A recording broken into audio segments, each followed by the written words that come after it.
Bienvenue sur Trésor de sagesse. Ta dose quotidienne de sagesse, de motivation et d'inspiration. Plonge dans des paroles puissantes, des proverbes ancestraux et des conseils pratiques pour transformer ta vie. Apprends à appliquer ces leçons chaque jour pour cultiver la pensée positive et booster ton développement personnel. N'oublie pas de t'abonner pour ne rien manquer de nos inspirations quotidiennes. Like, commente et partage pour soutenir la communauté Trésor de sagesse. Ensemble, avançons vers une vie plus éclairée et épanouie. La véritable grandeur d'un être humain ne se mesure ni à la force de son corps, ni à l'éclat de ses paroles, mais à la transparence de son cœur et à la droiture de ses actions. Celui qui agit avec les gens sans les léser, qui parle sans mentir et qui tient ses promesses, incarne une noblesse qui dépasse les titres, les richesses et les honneurs. Sa justice devient évidente aux yeux de tous, et sa fraternité devient un droit pour ceux qui l'entourent. Car la droiture n'est pas seulement une qualité morale, c'est une lumière qui éclaire les relations humaines et rend la confiance possible. Il est pourtant aisé de tromper les regards par des apparences. Beaucoup confondent la douceur véritable avec la douceur des mots. Or, combien de paroles agréables cachent le venin du serpent? Le sourire trompeur et la langue mielleuse peuvent blesser plus profondément qu'une épée, car ils détruisent la confiance et sèment la confusion. Voilà pourquoi il ne faut pas mesurer une personne à la délicatesse de son langage, mais à la cohérence entre ses paroles et ses actes. Nous vivons dans une époque où le bien et le mal se mélangent, où les masques se confondent avec les visages, et où l'hypocrisie se déguise en bonté. Dans ce contexte troublé, il devient urgent de se rappeler que la vraie noblesse n'est pas dans les apparences, mais dans l'intégrité. Une personne peut être respectée pour son éloquence, admirée pour son élégance ou enviée pour sa position, mais ce qui demeure vraiment, c'est sa capacité à rester honnête quand il serait plus facile de mentir, à rester fidèle quand il serait plus avantageux de trahir, et à rester juste même lorsqu'elle pourrait abuser de sa force. C'est là que se trouve la grandeur authentique. L'honnêteté est le printemps du cœur. Elle le purifie, l'embellit et lui donne une fraîcheur qui ne se fane pas. Celui qui la pratique n'a pas besoin de paraître, car sa sincérité se voit dans ses yeux, se ressent dans ses gestes et se lit dans ses choix. Elle est le fruit de la chevalerie, car elle exige du courage. Le courage de dire la vérité même lorsqu'elle est inconfortable, le courage de reconnaître ses torts, le courage de rester droit dans un monde qui valorise les détours. Elle est aussi le rayon de la conscience, cette lumière intérieure qui empêche l'homme de se perdre dans les ténèbres de l'orgueil et du mensonge. Le menteur, lui, est méprisé et humilié, car son masque finit toujours par tomber. La vérité, même dissimulée un temps, finit toujours par triompher. La sincérité, quant à elle, ne vieillit pas, car elle est enracinée dans une force qui dépasse l'homme. Elle est le reflet de l'âme en paix avec elle-même. Ainsi, la noblesse du caractère ne réside pas dans l'image que l'on donne, mais dans la réalité que l'on vit. Elle n'est pas un vêtement que l'on enfile pour impressionner les autres, mais une essence qui imprègne chaque acte de la vie quotidienne. Celui qui en est doté ne cherche pas la reconnaissance, mais il la reçoit naturellement. Car le monde respecte, tôt ou tard, celui qui vit dans la vérité. Et la patience est l'une des vertus les plus exigeantes, et en même temps, l'une des plus nobles. On la nomme foi lorsqu'elle accompagne l'homme dans l'adversité, car elle témoigne d'une confiance profonde en Dieu, au-delà des apparences et des difficultés. Être patient ne signifie pas être passif, mais avoir la force de supporter les épreuves sans céder au désespoir, ni se laisser guider par la colère ou la précipitation. La patience, dans son essence, est une victoire intérieure avant d'être un triomphe extérieur. Elle élève l'âme au-dessus des tourments et lui donne la paix que rien d'autre ne peut offrir. Dans les moments simples de la vie, la patience prend d'autres noms. Lors d'un repas frugal, elle devient tempérance, rappelant que la dignité ne réside pas dans l'abondance, mais dans la capacité à se contenter de peu. Dans la discrétion d'un secret préservé, elle se manifeste comme loyauté et respect. Savoir taire ce que l'on pourrait dévoiler, c'est protéger la confiance accordée. Dans les liens de l'amitié, elle se transforme en fidélité. Être présent, même quand le monde s'éloigne, et rester fidèle, même quand tout pousse à l'oubli. Ainsi, la patience est multiple, et chacune de ses formes construit un aspect essentiel du caractère humain. Mais il existe une vérité plus haute encore. Si l'homme perd tout ce que possède ce monde, mais qu'il demeure avec Dieu, il n'a en réalité rien perdu. Car la patience l'aura soutenu, la foi l'aura guidé, et la loyauté l'aura accompagné. En revanche, celui qui gagne toutes les richesses et tous les honneurs, mais qui s'éloigne de Dieu, aura tout perdu, car sa victoire apparente n'est qu'un mirage qui disparaîtra avec le temps. Le savoir lui-même, lorsqu'il est dépourvu de probité, devient un fardeau plus lourd que l'ignorance. De même, une intelligence sans sincérité est un piège pour l'esprit et une calamité pour l'âme. Le monde est rempli d'hommes cultivés dont le cœur est vide, et d'intelligents dont la sagesse est absente. Or, ce n'est pas la quantité de connaissances qui rend l'homme noble, mais la pureté avec laquelle il les utilise. La patience, encore une fois, intervient ici. Elle apprend à l'esprit à ne pas se hâter, à réfléchir avant d'agir, à chercher le bien plutôt que l'avantage. La foi, la patience et la loyauté sont donc inséparables. Elles forment ensemble une triade de valeurs qui donne à l'homme une stabilité inébranlable. Elles l'aident à se lever quand la vie le frappe, à rester droit quand les autres vacillent, et à demeurer fidèle à ses principes quand tout autour de lui invite au compromis. Elles ne se décrètent pas, elles se construisent jour après jour, à travers les épreuves, les choix et les sacrifices.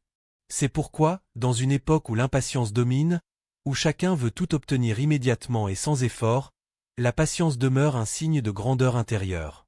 Elle est le souffle invisible qui permet de traverser les tempêtes, le pilier secret sur lequel s'appuie la foi, et le ciment qui unit les cœurs loyaux.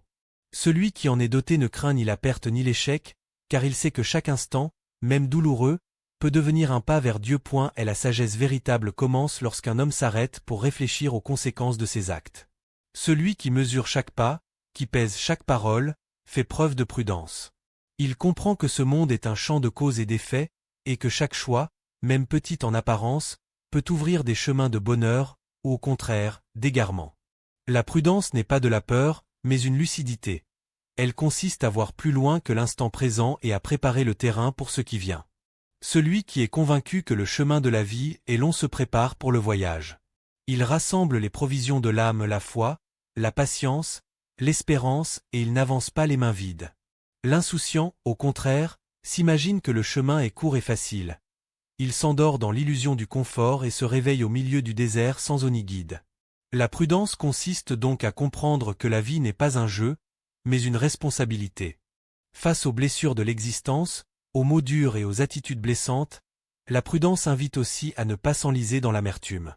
Le croyant confie ses douleurs à Dieu, car lui seul est le protecteur véritable. Il sait que les hommes sont instables, que leurs réactions changent au gré de leurs humeurs, mais que la justice divine ne déçoit jamais. C'est pourquoi il ne se précipite pas dans ses jugements, car même les prophètes ont commencé par des tâches humbles, garder les moutons avant d'être appelés à guider des nations. Le présent ne définit donc pas le futur, seule la persévérance et la foi le font. L'humilité est le cœur de cette sagesse. Celui qui possède une bonne moralité n'a pas besoin de se vanter. Il est honnête, et cette honnêteté lui donne force et respect. L'homme violent, en revanche, croit cacher sa faiblesse par l'agressivité, mais il n'est qu'un prisonnier de sa propre colère. L'homme de principe est noble, car il ne troque pas ses valeurs pour un intérêt passager. L'homme patient devient sage, car il sait que chaque chose a son temps. La personne honorable, enfin, est pudique. Elle respecte ses limites, protège sa dignité et ne se laisse pas corrompre par les regards extérieurs. Détester la faute mais non le fautif, critiquer les paroles mais non l'orateur, haïr le péché mais non le pécheur, voilà une autre manifestation de la prudence et de l'humilité. Le rôle de l'homme n'est pas de condamner les âmes, mais de combattre les maladies morales. Celui qui s'acharne sur les personnes oublie qu'il est lui-même fragile et faillible. Celui qui, au contraire, sépare l'acte de l'individu agit avec justice et compassion. Mais la prudence invite aussi à une vigilance constante. L'histoire des moutons qui passent leur vie à craindre les loups, alors que le danger réel vient du berger, en est un exemple frappant. Souvent, le vrai ennemi n'est pas celui que l'on craint, mais celui en qui l'on place sa confiance. L'humilité ne consiste pas à être naïf, mais à rester lucide, aimer les gens, leur donner une chance, mais ne jamais se livrer aveuglément à ceux qui pourraient trahir. Ainsi, la prudence protège l'homme, la confiance en Dieu le rassure, et l'humilité le purifie. Ensemble, elles forment un bouclier qui permet de marcher dans un monde rempli de pièges sans se perdre. Celui qui vit selon ses principes trouve une paix intérieure, car il sait qu'il n'a pas besoin d'être craint ni admiré. Il lui suffit d'être juste, sincère et fidèle à son chemin. Le succès dans la vie n'est pas mesuré par la richesse accumulée ni par la reconnaissance des hommes, mais par la capacité à rester fidèle à ses valeurs et à cultiver la paix intérieure. Beaucoup courent après les applaudissements, les honneurs et les biens matériels, croyant que cela constitue la réussite. Or, plaire aux hommes est un objectif illusoire et fragile, tandis que plaire à Dieu demeure un but noble et durable. Celui qui choisit la voie divine ne se perd pas dans les vanités de ce monde et ne s'éteint pas dans la dépendance au jugement d'autrui. Donner aux autres plutôt que de stocker pour soi-même est une autre clé de ce succès authentique. Les mains qui donnent deviennent des canaux de bonté et de lumière. Elles transmettent ce qu'elles ont reçu, apportant du réconfort et de la joie. La droiture, quant à elle, est une source de force silencieuse. Elle ne brille pas toujours sous les projecteurs, mais elle construit des fondations solides. L'homme honnête et utile ne cherchera peut-être jamais la célébrité, mais il sera respecté, apprécié et aimé par ceux qui croisent son chemin. Les fruits de sa droiture ne se mesurent pas dans l'immédiat, mais se révèlent au fil du temps et de la vie. Le vrai bonheur se trouve aussi dans la simplicité et la légèreté. Il est illusoire de vouloir porter le poids du monde entier sur ses épaules. Le monde continuera sans nous, mais la paix se trouve dans la maîtrise de soi et la capacité à ne pas se prendre trop au sérieux.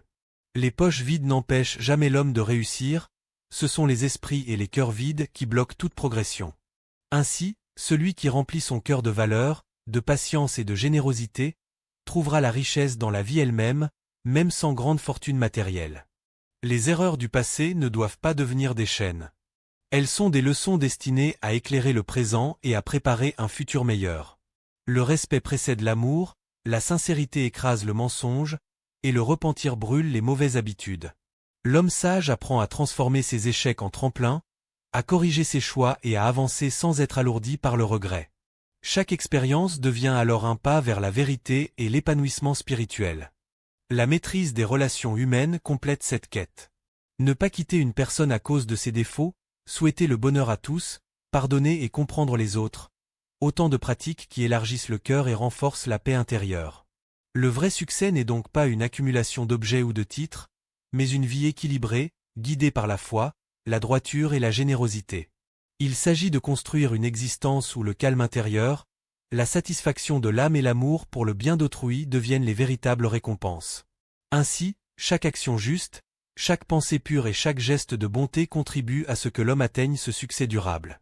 La paix intérieure, fruit d'une vie bien vécue, devient le trésor le plus précieux, car elle n'est soumise à aucune mode, à aucun caprice du monde, et elle accompagne l'âme dans toutes ses étapes, jusqu'au terme de son voyage. Vivre avec les autres est un art que peu maîtrise, car il exige équilibre, respect et compréhension. Traiter autrui comme nous aimerions être traités est le premier pas vers des relations harmonieuses. Sourire à ceux qui nous entourent, écouter avec attention, féliciter sincèrement, et offrir son aide sans attente de retour sont autant de gestes simples qui tissent des liens solides et durables. Ces actions quotidiennes construisent un environnement de confiance et de respect mutuel, où chaque personne se sent valorisée et entendue. La sagesse dans les relations réside également dans la capacité à éviter les conflits inutiles. Une grande partie du bonheur se trouve non pas dans le fait de remporter toutes les batailles de la vie, mais dans le discernement de celles qui méritent notre énergie et celles qu'il vaut mieux laisser passer. La vraie victoire consiste souvent à préserver la paix intérieure plutôt qu'à chercher à avoir raison à tout prix. L'homme sage sait que céder un conflit ou ignorer un affront mineur ne diminue pas sa valeur, mais protège son esprit et son équilibre. La persévérance et la patience sont également essentielles dans l'art de vivre avec les autres. Beaucoup abandonnent trop tôt, croyant que l'échec est définitif, alors qu'ils étaient peut-être à un pas du succès ou de la compréhension mutuelle. Chaque interaction, chaque relation est une opportunité d'apprendre, de grandir et de renforcer son caractère. Écouter avec humilité, parler avec douceur et agir avec justice sont des qualités qui élèvent non seulement celui qui les pratique, mais aussi ceux qui en bénéficient. L'éducation, la bonne moralité et le respect jouent un rôle central dans la réussite des relations humaines. La personne noble se distingue par son intégrité, sa sincérité et sa capacité à maintenir des liens familiaux et amicaux solides. Elle apporte de la joie autour d'elle, non par des paroles vaines ou des apparences, mais par des gestes authentiques qui touchent le cœur. Les qualités comme la douceur, l'affabilité et la dignité ne se limitent pas à la sphère privée. Elles s'étendent à toutes les interactions sociales et déterminent la qualité des rapports humains. Enfin, il est essentiel de comprendre que certaines attitudes, même négatives, ne doivent pas détruire notre paix intérieure. La critique, le rejet ou la méchanceté des autres ne doivent pas dicter notre humeur ou notre comportement. Au contraire, ils sont des occasions de cultiver la patience, le discernement et la compassion. Le sage sait qu'il ne peut contrôler les actions des autres, mais qu'il peut toujours choisir sa propre réaction et préserver sa dignité. Ainsi, la sagesse dans les relations humaines n'est pas un simple code de conduite, mais un véritable chemin vers la paix intérieure et le bonheur durable. En pratiquant le respect, la sincérité, la patience et la générosité, l'homme construit non seulement sa propre noblesse, mais contribue à créer un monde plus juste, harmonieux et empreint de bienveillance. Le temps est l'un des biens les plus précieux que possède l'homme, et pourtant, il est souvent gaspillé sans conscience. Chaque instant qui s'écoule ne revient jamais, et chaque moment perdu emporte une partie de notre existence. Ibn al-Qayyim disait que les deux plus grandes pertes sont la perte du cœur et la perte du temps. La première survient lorsque l'on préfère les plaisirs éphémères de ce monde à l'éternité de l'âme, tandis que la seconde découle de l'illusion de longs espoirs. Comprendre la valeur du temps, c'est réaliser que chaque seconde mérite d'être employée à des fins nobles, à l'apprentissage, à la réflexion et à la construction de soi. Abu ad-Darda et Omar ibn Abdel Aziz rappellent à l'homme sa nature éphémère. Chaque jour qui passe emporte une part de lui-même. Devancer le temps, agir avec conscience et ne pas remettre au lendemain ce qui peut enrichir l'âme sont des attitudes qui préservent l'essentiel. L'homme sage comprend que l'existence n'est pas infinie et que chaque moment doit être investi dans la bonté, la connaissance et la justice. Celui qui ignore cette vérité se laisse envahir par l'oisiveté et les distractions, perdant l'opportunité de s'élever et de marquer positivement sa vie. La sincérité et l'action doivent accompagner le savoir. Une personne n'est réellement instruite que si ses connaissances se traduisent en actes, et qu'elle agit avec loyauté et intégrité. L'homme qui vit uniquement pour ses désirs et ses passions s'éloigne du vrai chemin, tandis que celui qui suit la bonne voie et se prépare à la mort construit un héritage durable, fondé sur l'éthique et le bien. Le temps devient alors un allié, non un ennemi, car il est investi avec discernement et conscience. Dans la vie, il est essentiel de comprendre que certains biens matériels ou sociaux ne définissent pas la valeur d'un être. La liberté, la dignité, la pudeur et la maîtrise de soi sont des trésors invisibles mais éternels. Une femme, par exemple, a besoin de plus qu'un toit et des dépenses. Elle a besoin d'affection, d'attention, de paroles sincères et d'un cœur tendre. Le respect des liens familiaux et conjugaux repose sur ces principes, car la vie commune exige compréhension, tendresse et patience, au-delà des apparences et des promesses d'avant le mariage. Ainsi, la valeur de la vie ne réside pas dans la durée mais dans la qualité des instants vécus. L'homme conscient du temps, qui comprend sa fragilité et agit avec sagesse, devient maître de son destin. Il transforme chaque seconde en une opportunité d'apprendre, de partager et d'élever son âme. Ignorer cette vérité revient à courir après l'éphémère, tandis que la vraie richesse se mesure à la profondeur de l'esprit et à la qualité des relations humaines qu'il entretient. Le temps, la conscience et la sagesse deviennent donc les piliers d'une vie pleine, équilibrée et durable. L'homme qui les maîtrise laisse derrière lui un héritage spirituel et moral, bien plus précieux que tout trésor matériel, et s'assure que chaque instant de sa vie participe à sa propre élévation et à celle de ceux qui l'entourent. Le véritable sens de la vie ne réside pas dans l'accumulation des richesses, des titres ou des plaisirs éphémères, mais dans la construction d'un héritage spirituel et moral qui dépasse les limites du temps. La vie est une école permanente. Chaque épreuve, chaque rencontre, chaque réussite ou échec devient une leçon destinée à guider l'homme vers la sagesse et la perfection du caractère. Ceux qui comprennent cette réalité investissent dans l'essentiel: la bonté, l'éducation, la vertu et le bien-être d'autrui. L'homme qui vit uniquement pour lui-même voit ses jours se réduire à une succession d'instants superficiels et éphémères. À l'inverse, celui qui agit pour les autres, qui offre de son temps, de sa connaissance et de sa bienveillance, transforme sa vie en un fil riche et profond, capable de relier les générations et d'inspirer ceux qui suivent son chemin. Chaque acte de générosité, chaque parole bienveillante, chaque geste de douceur devient une trace durable, une empreinte qui perdure bien au-delà de l'existence physique. Le calme, la patience, la confiance en Dieu et la maîtrise de soi sont les fondations sur lesquelles s'érige cette vie réussie. L'orgueil, la précipitation et la vanité détruisent l'équilibre, tandis que l'humilité, la réflexion et la sincérité nourrissent la paix intérieure. La sagesse ne se mesure pas à l'intelligence ou à la culture seule, mais à la capacité de rester stable face aux tempêtes, de créer l'harmonie malgré les conflits et de répandre la lumière même dans l'obscurité. La liberté, le respect et la dignité sont également essentiels. La vie sans liberté n'est qu'une existence enchaînée. L'éducation sans respect ne produit que des esprits vides, la beauté sans moralité ne laisse qu'une illusion fragile. Celui qui s'attache à ces valeurs découvre que chaque jour offre l'occasion de se rapprocher de Dieu et d'élever son âme. Il apprend que le vrai bonheur ne dépend pas de la possession ou de la reconnaissance, mais de la qualité de ses pensées, de la sincérité de ses actions et de l'impact positif qu'il laisse sur son entourage. L'homme sage comprend aussi que le monde est imprévisible. Il peut perdre ce qu'il possède, être trahi ou mal compris. Mais aucune de ces épreuves ne peut lui ôter ce qu'il a construit en lui-même. Son héritage, fait de valeurs, de patience et d'amour, demeure intact. Il sait que les grandes leçons de la vie viennent des épreuves, et que chaque difficulté est une chance de se perfectionner et de renforcer sa foi.